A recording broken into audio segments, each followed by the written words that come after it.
Oh, Bethesda, Bethesda. Can you not screw up a launch in this day and age? Can you just go one game where you just absolutely nail it? I mean, we've got Fallout 76, obviously, broken product, incomplete, unpolished, super messy, and it's still pretty messy today. And, with the introduction of more gameplay affecting microtransactions, they're just not doing themselves any favors in terms of winning people over. Wolfenstein Youngblood came out recently to little to no marketing. I didn't even know it came out until the day of, when I started seeing one or two reviews here and there. That game was extremely poorly marketed, and it's also infested with microtransactions, so that's great. And now let's talk about Doom for a bit. There's some news on that front that came from QuakeCon.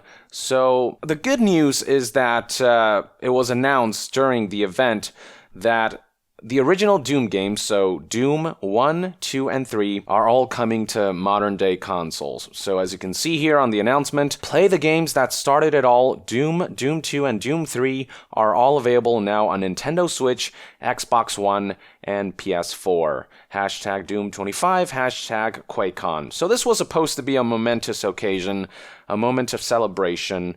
It's definitely cool to see these kind of classics make their way to modern-day consoles, to allow people to relive their nostalgias or introduce, the younger generation to these old-school titles. And this is all a great precursor to the upcoming Doom Eternal, which is coming out in a few months. So it all seems great, right up until people realized that when they tried to play Doom 1 and 2, for some insane reason, Bethesda required that people create a Bethesda account and log in.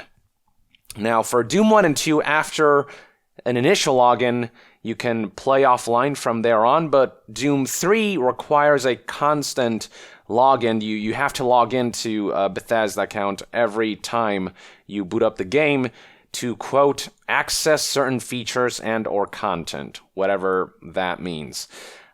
People just didn't understand this. None of these games have any kind of online functionality. They did introduce a split screen co-op and multiplayer aspect to these iterations, so that's cool, but there is no other online functionality to speak of. There's no reason for these games to connect to the internet.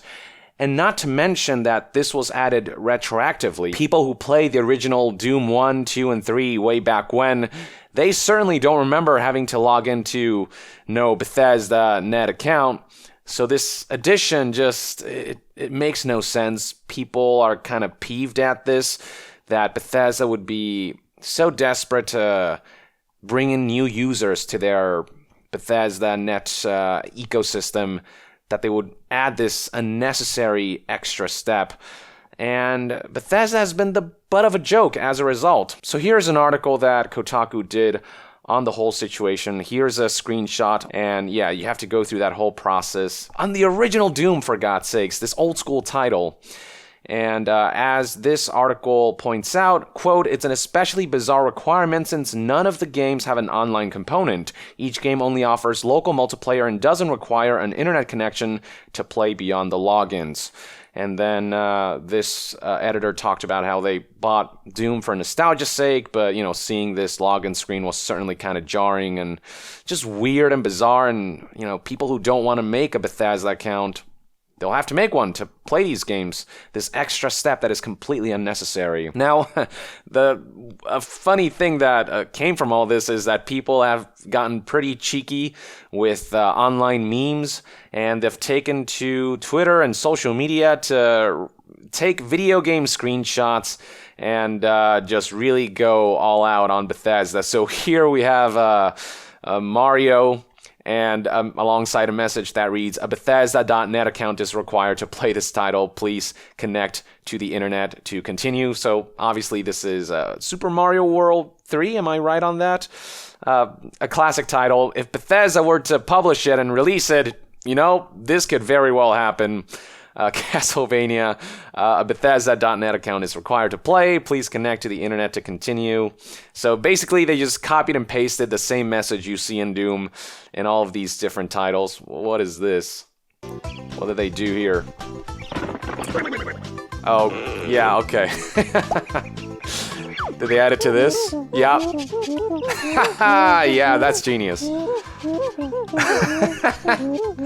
Man, the internet, they get to work pretty fast. Yeah, and here's another Mario one, a Chrono Trigger one, Final Fantasy.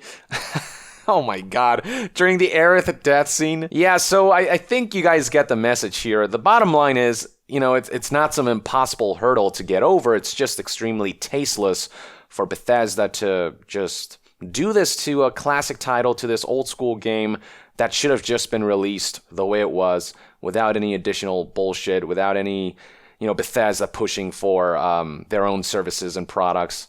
I mean, it's just not a great look. Now, here's another issue for Doom players. So these games already came out on Xbox through the backwards compatibility program that allowed people who own the disc or who have, you know, who had previously downloaded them digitally to kind of transfer them over and play them in Xbox One. And these people who've had these backwards compatibility versions are experiencing some problems with the re-release of the trilogy. Like this Twitter user, for example, he posted, quote, "Urgent warning to every Xbox One and Xbox 360 owner who has the Xbox Live versions of Doom 1 and 2. If you have them installed to your system, do not uninstall them. They have been completely removed from Microsoft's download servers, likely at Bethesda's urging."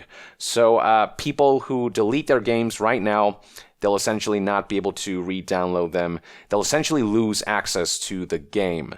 So this shouldn't be happening, but, you know, it's suspicious that it's happening right after Bethesda released or re-released Doom. It's like they're almost forcing people to go from the backwards compatibility version to the new version, and like they're asking them to pay for that. It's not a free upgrade or anything. Ars Technica, this news outlet, did a story on this that kind of delved deeper into what's going on here. So they talked about how the original Doom games have been released for modern consoles, which is great, but the news was different on Xbox One, where all three games had already received digital download ports thanks to that platform's hardy Xbox 360 backwards compatibility program. And on Friday, Bethesda gave those versions holders a rude awakening. The company completely delisted those 360 versions. Owners of the original licenses are not redirected on their consoles to the new SKUs, and as of press time, those games' original owners are asked to pay full price to play the new Xbox One native versions of those classics. $5 each for Doom 1 and 2, $10 for Doom 3, so that's $20 for all three games. Now, this is especially a sticking point because the modern day re-releases of Doom apparently are missing certain features that the backwards compatibility versions have. So for example, Doom 2 on Xbox 360 came with this console exclusive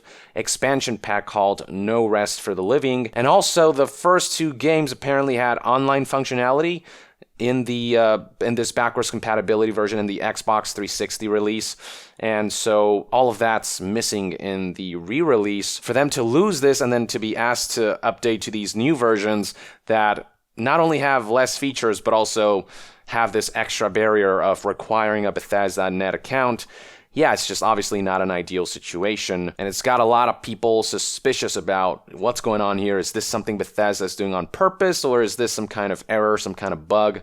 Well, as it turns out, according to IGN, this is an unintentional glitch, according to this article. Here's a statement that Bethesda sent to IGN when inquired about the issue.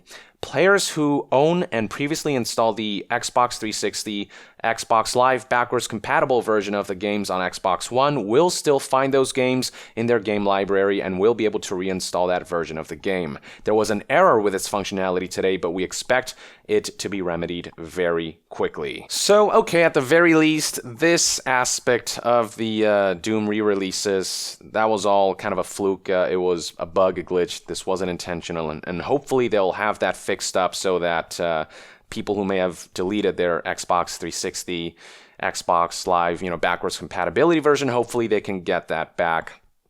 But overall, this has just been kind of a messy launch. It should have been a very celebratory launch. I mean, it's Doom. You know, it kickstarted the first-person genre with the original title, and, you know, it's a series that's highly appreciated, and Doom Eternal looks amazing, and this should have just been a home run for Bethesda, but once again, the publisher finds some way to botch it. They just don't cover all their bases, or they kind of add extra things or put obstacles there that shouldn't be there at all, and they just make life more difficult for the end user. Just everything they've been releasing lately has either left something to be desired or been a complete mess.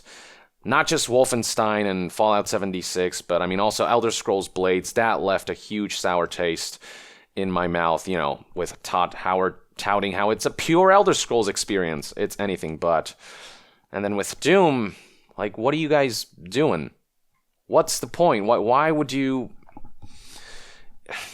With all the bad will Bethesda has built up over the past year alone, I mean, they need to dial it back. They need to not pull shit like this. It's really suspicious to require an online login for a game that's pretty much entirely single player, you know, local multiplayer at most, but certainly nothing in terms of online. Why the hell would they shoehorn Bethesda in that account?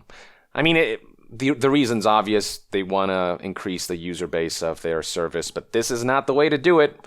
Just strong-arming people or forcing people, not giving them any option, especially through a classic, just kind of like mucking that a bit.